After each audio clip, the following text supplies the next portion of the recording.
In this video, I'm going to share with you the most expensive thing that every business owner is carrying without even realizing it, and more importantly, what to do about it. Because most entrepreneurs and founders have no idea what this is, but it has not only cost them a ton of money in bad decisions that they've made in the past, but also has a massive opportunity cost that comes in the form of knowing what to do, but not doing what they know, knowing how to execute and proving that they have, but executing on the wrong things at the wrong time, unable to explain this invisible glass ceiling that they can't seem to break through. It not only severely limits business potential, but it also drains their ability to actually enjoy their success when they get it, experience joy and fulfillment in their lives, and be present with their families. If you're new to this channel, my name is Victor Pierantoni, and I've been coaching for over 10 years and have worked with over 500 clients. I started my coaching career when I was 24 at Tony Robbins as their youngest results coach with 348 clients that I worked with over 3 years. And in 2017, I was ranked number one globally out of 120 coaches based purely on client feedback. After 3 years, I went off on my own, generated over 7 figures in my own coaching business, helping entrepreneurs, founders, and high performers across industries scale highly profitable businesses while reclaiming peace in their lives and peace with their families. Now, a few disclaimers before we dive in. I am not for everyone. My content is made specifically for 6 to 7 figure entrepreneurs and founders with families. I make no income claims. I just share stuff that has worked for myself and my clients. Now, this video will challenge the current ways of dealing with emotions and may even, dare I say, trigger some folks. I don't pretend to have all the answers, but I do know some good shit that many people have found helpful. And lastly, most frustrated entrepreneurs and founders won't apply what I say in this video. But for those who do, it will forever change the way that you deal with your emotions for the better. All right, now that that's out of the way, let's party. The most expensive thing every business owner is carrying is called emotional debt. It is a worldwide epidemic, and it is by far the most significant drain on a person's energy and mental performance. And there are reasons why that is. But first, let's define emotional debt. Emotional debt is the accumulation of all of your unprocessed emotion, inner conflicts, limiting stories, and negative thinking patterns that pile up over time, compounding just like financial interest. Now, just because we avoid, numb, or distract ourselves from the bad feelings we experience doesn't mean that they go away. Every time we do something in the name of feeling better, instead of actually feeling what's going on, it's like swiping the emotional coping credit card. Now, like interest on a credit card, it compounds over time, and eventually it demands to be paid. The problem is, we've all been manipulated by great marketing into swiping that emotional coping credit card mindlessly without ever thinking twice about it. Because we live in a world that is addicted to feeling better all the time, rather than actually feeling. Everywhere we turn, we're sold quick fixes, products, services, and distractions, all designed to help us feel better without ever helping us actually process the feeling itself or understand why we're feeling it. From social media to mindfulness hacks to pharmaceuticals or toxic positivity, we've built a culture around sedating, bypassing, or managing our emotions instead of actually processing them. Now, most self-help approaches focus on controlling or reframing the emotions to feel better. They'll tell you things like, change your state, which only offers you temporary relief. The big problem is that emotions are treated as though they are some kind of a bug in our system, like something that shouldn't be there or that is some sort of a fault of our mental hardware, rather than the actual evolutionary adaptation that they are, given that all humans experience these emotions and they've been with us for thousands of years. We've externalized our attention and outsourced what nature has always intended to be an internal process by compulsively swiping the emotional coping credit card every time an unpleasant feeling comes up. Now, for most people, that swipe usually comes in the form of trying to problem solve or ruminate by thinking about the feeling or why we're feeling what we're feeling. Maybe it's reaching for a drink or food or their phone to scroll through social media, or trying to fix it by taking some sort of action or outworking the negative feeling. Or they do breathing exercises to calm themselves down or visualize their happy place. Or they talk endlessly and vent their feelings to someone. But the more that we try to escape our feelings, the worse it gets. Anxiety, burnout, and self-sabotage are at an all-time high because the ability to distract ourselves is at an all-time high with smartphones and social media. Now, I think the reason that we've fallen into this trap is because we don't have a proper definition or understanding of what emotions actually are, nor their purpose in our lives. For a business owner trying to get shit done, they feel like emotions are a nuisance or a distraction that keeps them from hitting their goals. And of course, if they carry that assumption about emotions, then they too will get roped into the propaganda that tells them to compulsively swipe the emotional coping credit card instead of actually dealing with the feelings. Let's take a moment to actually define what emotions are and how they're piling up in your system as emotional debt. So what are emotions? Think of emotions as emotion. as in energy in motion. That energy carries with it information designed to help inform your decision making so that you build an understanding on how to show up in as well as how to navigate your environment. It's your body's internal Wi-Fi transmitting signals between your physical world and your mental world. At their core, emotions are just raw energy. Your inner notification system letting you know how you're responding to life. They're not random. They're designed to help you move away from pain and move towards rewards, and ultimately designed to help you become more aligned with who you actually are and what your values are. Even the word emotion comes from the Latin root word emovere, which literally means to move out. They're meant to move through us, not get stuck. So anytime we resist them, they start piling up as emotional debt. And here's what makes humans special. We don't just feel things, we attach stories to what we feel. We overthink, we rehash the past, we fear the future, and suffer more in our imagination than we do in our reality. And these feelings don't last as long as we think, but the stories that we tell ourselves can be infinite. Now, I cover this in greater depth in the 90 Seconds to Emotional Freedom video on this channel, so make sure to go check that video out after this one. Now, throughout our lives, in childhood, we inevitably experience challenges, problems, pain, and discomfort. And when we do, energy begins to move through our bodies in response to the challenge in the form of emotion. And the emotion attempts to mobilize us into one of the general stress responses: fight, flight, freeze, or fawn. Now, when that energy does not successfully mobilize, it gets trapped in the body and accumulates as emotional debt. The signals of our physical world didn't successfully deliver the information from the environment to our mental world to be processed. In other words, the wisdom that we needed from that experience didn't get properly integrated and instead got stuck in our bodies. If you've ever had the experience of meeting somebody who was very clearly in their 30s, yet had the emotional intelligence of somebody in high school, this is one of the reasons why.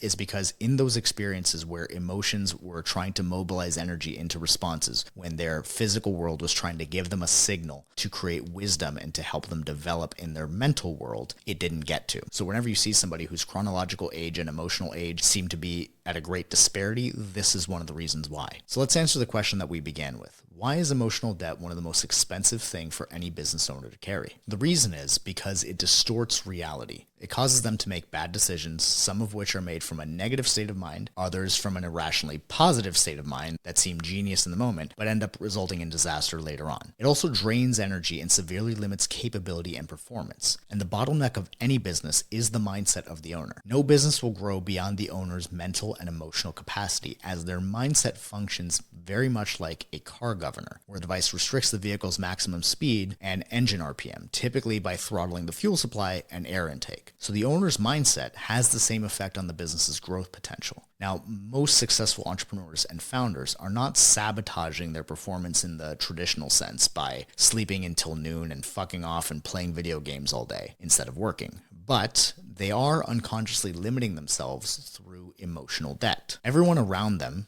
looks at their character and the person that they are, their intelligence, their experience, their skill set, and their capabilities, and thinks and even tells them that they should be so much further along than they actually are. And yet, nobody can actually explain why they're not further along, especially the founder themselves. And it's not their fault. The reason is because traditional personal development, business coaching, therapy, and all other mindset work available out there doesn't even understand what emotional debt is, let alone have the tools to actually address it. In fact, they not only don't understand it, they actively avoid it and try to outwork or outachieve the negative emotions, as most of their methods are just fancier ways of swiping the emotional coping credit card. As well-meaning as they are, many of the big-name personal development companies are under the same spell of the feel better all the time propaganda. And how could they not be? Helping people almost solve their emotional debt is how they get them hooked, coming back over and over again while buying every upsell that they have available. These companies' profits depend on it, which is why you might see the personal development junkie, you know, that person who's been to the same seminar 25 times and volunteers the events on their own dime just to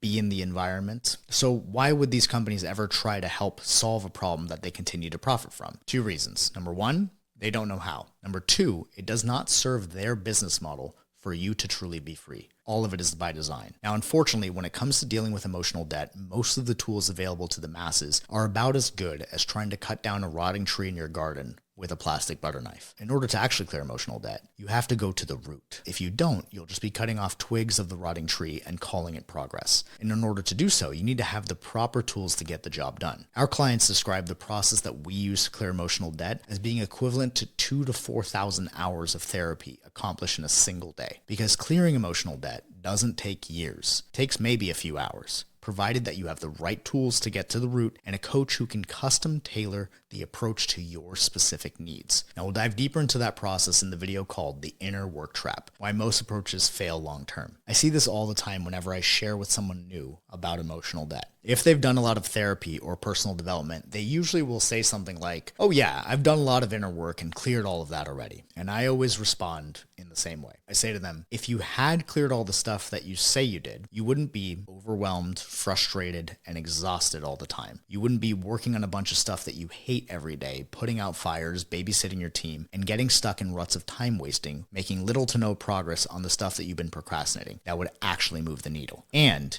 you wouldn't be trying to keep the peace with your team while they're underperforming, making excuses, or being toxic to the company culture. You would call it like it is and be an effective leader rather than people-pleasing and trying to be their friend. You must be a student of the results, not the story, because the results show you exactly where the emotional debt is hidden. And once you spot it, you need to know how to get to the root of it and clear it. Otherwise, it fucks everything up. Think about it. Have you ever made a business decision when you were distracted, unfocused, or highly stressed? How'd that go? Or have you made a business decision from a place of irrational exuberance and blind optimism? How'd that one go? Probably seemed genius in the moment and then ended up creating a huge mess. Now, there's an exercise that I sometimes will take clients through to calculate the true cost of the emotional debt that they're carrying and how it's impacting their business. Because in order to actually do anything about it, you need to first understand the impact that it's actually having. So go ahead and grab a pen and paper or just open up your notes app and let's do a rough calculation of two numbers: money lost to emotional debt and opportunity lost to emotional debt. So think about how much money you would have right now if you could unwind any three business decisions that you made in either of these clouded states of mind that I mentioned above, the highly stressed state or the irrational exuberance. Now write that number down. And even if you don't know the exact number, go ahead and take an educated guess. In the words of my favorite business teacher, Keith Cunningham, in his book, The Road Less Stupid, he calls that the dumb tax. Now, no shame in it. All business owners, including myself, have paid way more in dumb tax than we care to admit. But we will never solve a problem by avoiding it. Now, let's calculate the second number. Now, most successful entrepreneurs and founders have proven that they can work hard and execute, and they know what to do in order to hit their goals. They know the data, they do the tracking, but most of them don't actually do what they know, and instead allow themselves to get distracted by shiny objects and or putting out fires constantly, banging their heads against the wall, dealing with the same bullshit over and over again. So think about how much your business would be making per month if you were truly applying what you know and executing on the right things that actually move the needle instead of getting distracted. What's that number? Most founders I've asked this question to will say at least double what they're making now, sometimes much more. Now, take that number and multiply that by 12 months, and then take that number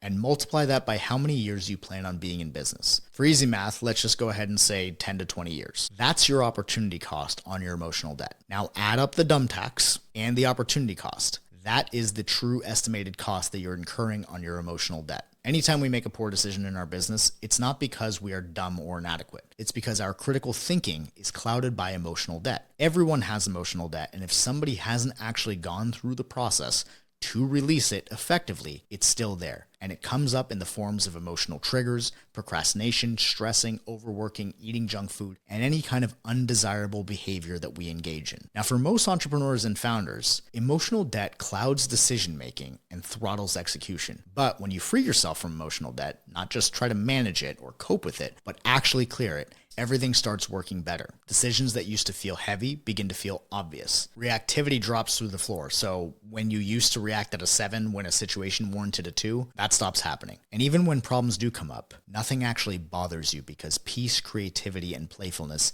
have become your default state. You stop procrastinating on the things that actually move the needle, and you start executing with a clarity and confidence that you probably haven't felt in years. One of my clients had described this as, before we started working together, his team was more like a Labrador retriever, where you'd give them the ball or the problem and they'd run away with it and then run right back and bring you that same problem that you gave them. However, after He freed himself of emotional debt. He was able to start actually trusting his team, and he described them more like a championship team that he can give the ball to and they run it through to the end zone and hit every goal he gives them, as well as innovate and go above and beyond what he even expected of them. And when you have that dynamic with your team, you stop tolerating inefficiencies and trying to solve symptoms all the time, and instead you solve the real problems in the business at the root once and for all, so that they don't keep popping up as symptoms or fires that you have to put out constantly. When your team and your business are dialed in like that and everything is flowing, and instead of coming home exhausted just wanting to sit on the couch and be left alone to veg out and have nobody talk to you, you instead come home with plenty of energy left in the tank to do the things that you love and be completely present with your family. And they get the version of you that you actually want to be, not the stressed out, beaten down, mentally elsewhere version that's been running the show for years. And the business grows in a way that you can actually enjoy it again. Not because you added more tactics or worked harder, but because the biggest bottleneck that you couldn't even describe in words has just been removed. So if any of this resonates or that sounds interesting and you want to understand what the process actually looks like, DM me the word liberation at victor.liberationcoach on Instagram. Or don't, whatever works for you. But if you actually do, it's actually me in the DMs. There are no setters or closers or AI clones. So ask me whatever you want, no pressure. We can always have a conversation to see if this actually makes sense for you in your specific situation. And if you're not feeling quite ready to slide into the DMs, go ahead and check out the Inner Work Trap and the 90 Seconds to Emotional Freedom videos to understand how to actually start processing and truly freeing yourself from emotional debt. I'll see you in the next video.